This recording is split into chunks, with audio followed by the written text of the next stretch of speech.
Welcome back, everybody, to Doing Man Stuff. My name is Jason. I want to ask you guys a quick question this afternoon.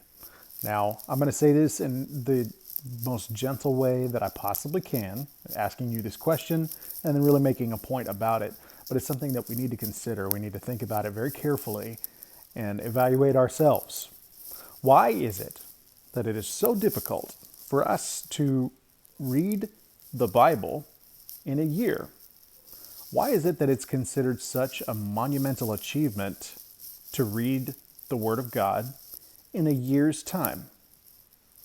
Now, this is something that's done really often. People use all kinds of programs. They use audio readings of the Bible to help them get through it, which is it's not a bad idea. There's some really great readers that have readings of the scriptures that you can listen to, and that's a wonderful thing, especially when you're in your car. You can't actually put your eyes on the printed page. It's a wonderful thing to do. People have all kinds of tactics. They use audiobooks, they use reading plans, they just open up the Bible and they start at the beginning and they just read as much as they can, and they try to get through the Bible in the course of a year. But why is it considered so monumental to do that? Why is it considered so difficult to accomplish that seemingly very simple task, just reading a book in a year's time? Well, there's a lot of excuses I hear. Well, I just don't have the time. Well, that's ridiculous. We could spend, I don't know how many videos talking about that very subject right there. It's not good enough just to say that you don't have time. Making time to spend in the Word of God is got to be one of our highest priorities. So we're not even going to have that discussion right now. I don't have enough time. It's difficult to read. I'm not a good reader. Well, maybe you're not good at it, but it's something that you need to get good at because it's the Word of God, and you need to read it. And you know, those audio presentations sometimes can be helpful there, but that's not a good enough excuse either. So I don't have enough time. I'm not a good reader. I just don't understand everything that I'm reading. Well, the only way to understand it is to read it. I get to some of the books and it's just really, really boring and it's not exciting to me, and I lose motivation, or I get distracted, or it's not exciting to me. Yeah, some of the books in the Bible are a little bit more mundane. When you get to Leviticus and Numbers, a good portion of Deuteronomy, it's a little bit tough to read sometimes. Maybe you don't understand everything that's in there. Maybe you get to Revelation and all of the word pictures and symbolism is a little bit cloudy and tough to understand, except for all the mysterious creatures that are in there. That's kind of exciting, but otherwise it's a little tough. The only way to start understanding that stuff is to read it. And it's in the Word of God for a reason. It was preserved for all these thousands of years for a reason. And the only way you're ever going to discover that is to study it, to read it, to ask help from people to help you understand what you're reading. But there's no excuse for not reading the Bible. None of those excuses is good enough so far. Let me put things in a perspective for you. The King James Version of the Bible. Now, if you read other versions of the Bible, there's going to be a different word count, but I read out of the King James. I highly encourage it. The language is beautiful. I think it's the truest representation of the original texts. But King James Version of the Bible has somewhere around 738,000 words in it. Okay, that's a significant number of words. The Lord of the Rings trilogy, just to give you some perspective there, the Lord of the Rings trilogy has a little over 500,000 words between the three books. So when you put that in perspective, the Bible looks pretty big. 738,000 words in the King James Version. There's a lot more words in some of the other versions because they had to modernize the language, so it's even more words in some other translations.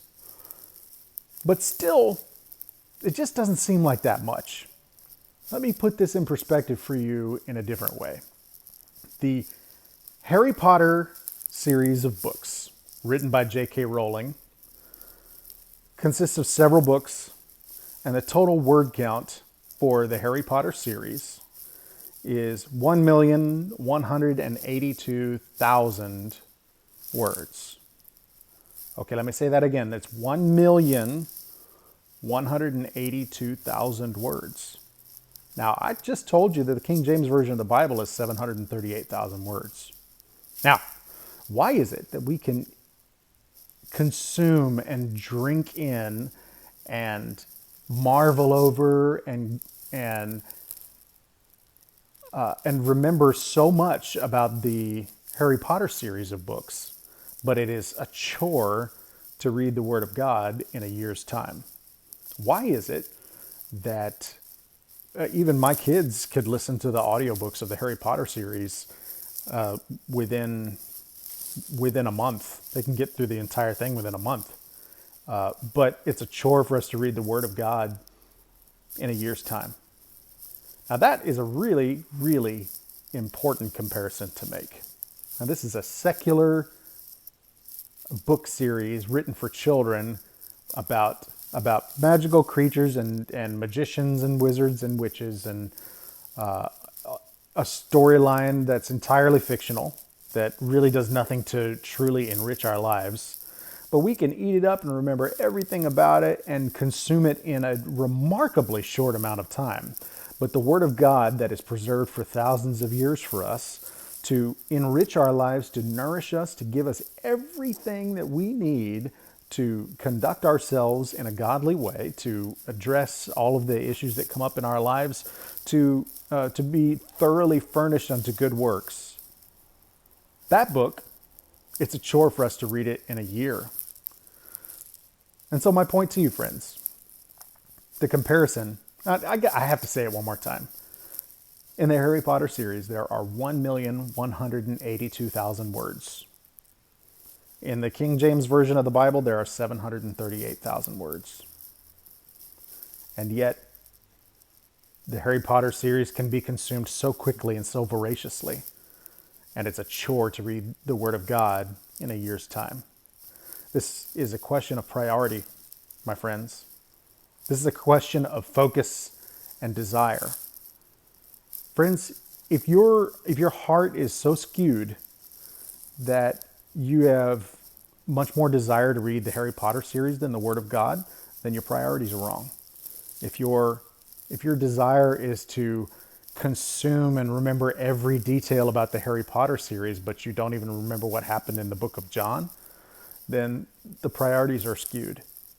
Now that's not a condemnation. It's very tempting and it's very easy to read an exciting series of books. I'm not condemning you, but I am reminding you, friends, that but if that's the case with you, that it's more exciting for you to read a secular book series like the Lord of the Rings or the Harry Potter series or something like the Aragon books, the Inheritance Cycle, which are great books, but which is more important? Where should our hearts truly be looking? Where should our longing be? Should it be to read exciting stories about witches and wizards, or should it be to consume and learn from the Word of God itself, from the very mouth and the hands of God, preserved for thousands of years to teach us everything that we need to know about His Son, about Him, everything that He's done for us, everything that He's doing for us, and everything that He has in store for us for the future? What should be the desire of your heart? Where should your longing be? So, my friends, I say again, it's a question of priorities. So, if your priority is not on the Word of God and it's on some other secular book series, then take a step back, get on your knees in prayer, and get your priorities straight. And don't think of it as a chore to read the Word of God in a year's time anymore. Think of it as the grandest undertaking to read the Word of God and consume it and digest it as voraciously as possible, and no longer think of it as a chore and some monumental achievement to have read it in a year's time when you could have read the Harry Potter series in a month.